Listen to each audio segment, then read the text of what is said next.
John Cross from the Mirror reported last night that Arsenal are ready to enter the race to sign the Crystal Palace defender, Marc Guehi. Our understanding is that he is a player that they have held a long-term interest in as well. Interesting this, isn't it, James? I mean, look, Arsenal are rock solid defensively. They've got a number of defenders who can play centre-back and a very established, clear number one, number two pairing. Can you really see them going in for another A-list defender? In this window, it seems unlikely, but as we've been reporting, there's been a long-standing interest from the likes of Arsenal, Liverpool, Manchester City, all the big clubs like Barcelona, Bayern Munich and Real Madrid have a long-term interest in signing Marc Guehi, and the majority want to sign him as a free agent in the summer. The question is, in this window, will anybody attempt to try to sign him now? Because we know that Crystal Palace would be willing to do business if a suitable offer came in, because I think they're desperate not to let him go for free, albeit they see the benefits of what Marc Guehi staying until the end of the season can do in terms of what they're able to do, in terms of the Premier League finish, in terms of winning a trophy again, and what that could do financially for the club, and what that could do, therefore, in terms of recruiting players next summer. Let's look at the options that Arsenal have right now at centre-back. They've got Gabriel and Saliba, arguably the best centre-back pairing in the Premier League. Behind them, they've got Mosquera and Nketiah. They've also got Timber and Ben White, who were signed as centre-backs as well, who largely play on the right side now. And Calafiori can play as centre-back and at left-back.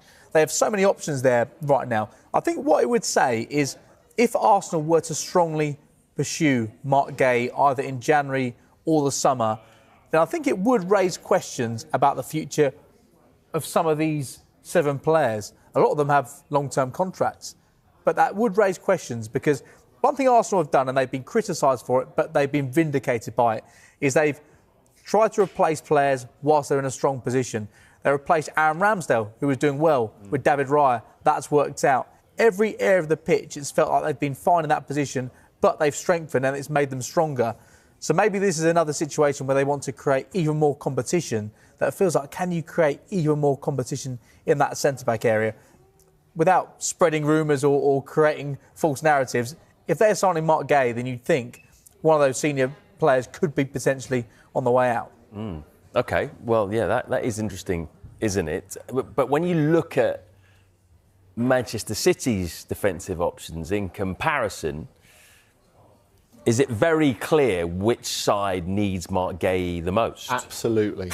Absolutely. There's no doubt about that. And I guess that's why this has come to the fore again in recent days, because you look at the absences at the moment of Dias, of Gvardiol, the fact that John Stones, you never quite know where you are fitness-wise. Kuzanov has struggled to prove himself of the appropriate level so far, even though he's one for the future, I would argue. And then you've got the recall for Max Alleyne, who's done very, very well at Watford. But we're talking about a massive step up, him coming from the Championship into the middle of a Premier League title race. And we've got Nico Gonzalez on there because Pep said he might have to play him at centre-back the other day. Yeah, exactly. So I think it's clear where they are.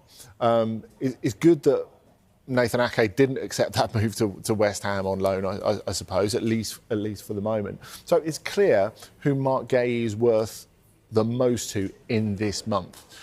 City have got an opportunity. They've got to go in all guns blazing in terms of fee and in terms of wages to make it irresistible to club and 35 player. million was the number in the summer. Do you think Man City might even have to offer that same again? Maybe more. More? Maybe more. More than in the summer? Yeah, because Palace know exactly how much Manchester City need him at the moment. Yeah. And I think that's the thing. Part of the Arsenal interest, or the acceleration of the Arsenal interest, must be dictated by, can we let City get him? I mean, as James says, I think you look at that list of centre-backs and you think, how much longer will Ben White be there, for example? Has Nketiah impressed enough to have a long-term future there, even though he's had some really, really good moments in the last month or two? But part of it has to be, we have got this golden opportunity to win the Premier League and let's get ahead of them. How about in Europe as well? Because we've often heard that big clubs in Europe have been interested in Marc Guehi, the likes of Real Madrid. Bayern Munich, a name that keeps coming up. If we look at Bayern's defensive options, where does Marc Guehi fit into that if he comes in? Is he a definite starter? Well, I would have said yes if we're going back a month. But I think the other thing that we've got to bear in mind in this transfer window is unexpected extensions. Now, Mike Maignan, for example, who was very close to going to Chelsea last summer, is re-signing at Milan, so he's not going anywhere this month. And the key one when we're talking about Guehi and Bayern is Dayot Upamecano. And if we go back to September, October, they're miles apart on wages, Bayern and Upamecano. Now they're really close. He's really close to signing again. And this makes a massive difference. Like, they don't feel that Guehi is going to be a priority target for them, I don't think. I think other clubs are going to be ahead of them in a queue because they've committed so much money on Upamecano. So another free transfer signing, even if he's still a very attractive option, it feels to me like Real Madrid will be a little bit more keen to go further for him. But look, I think this gives City an opportunity, really. And, you know, I think we have to look at that because the front half of the team, you talked about all the reconstruction that City have done in the last year plus. The front half of the team looks great. The back half of the team, even when everyone's fit, because will Kuzanov ever get there? How fit will John Stones ever be? Is Ruben Dias the player he was 18 months, 2 years ago? These are all valid questions. So I think for all those reasons, for not just the short term, but for the medium and long term, it's the bit of the team that City really have to be looking at next if they're going to dominate in the Premier League again. And that's why Guehi is absolutely vital for them and why I think they will be pushed to spend a bit more if Guehi will accept the move. From Guehi's point of view, though, are there a lot more advantages for him if he waits until the summer than moving in January? It feels that way, and it's World Cup year as well. He doesn't want to be destabilised at this point in the season where he is pretty much England's first choice centre-back. He doesn't want to do anything to jeopardise that. He's very happy at Crystal Palace. He owes a lot to Crystal Palace. He respects the club.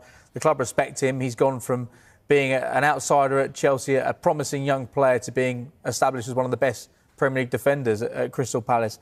And for him right now, I don't think it makes a huge amount of sense for him to move. There's still plenty he can achieve at Palace in the second half of this season, and in the summer he'll get the opportunity to get the World Cup out of the way, hopefully be victorious with England, and then get his choice of any club he wants to join potentially. He'll be in a much better position to decide his own destiny rather than a club coming in now and him making a decision on that said club, whereby in the summer he'll get plenty of opportunities. There is the other argument, the slightly cynical argument of he could pick up a significant injury and then this summer be in a different position than what we think he'll be in. But I think for the player now, he should wait, bide his time, enjoy the last few months at Crystal Palace, guide them to more silverware, let's hope, and be in a great position in the summer to do whatever he wants to do, because he deserves it. He's an absolutely brilliant player. I think he could play anywhere on the pitch. He's that good. Yeah. In a word, Andy, where will Marc Guehi be at the start of next season? Which club? Oh, this is tough. Maybe Liverpool. Liverpool, OK. Maybe Liverpool. I agree with James. I think he'll go on the free this summer. OK, right.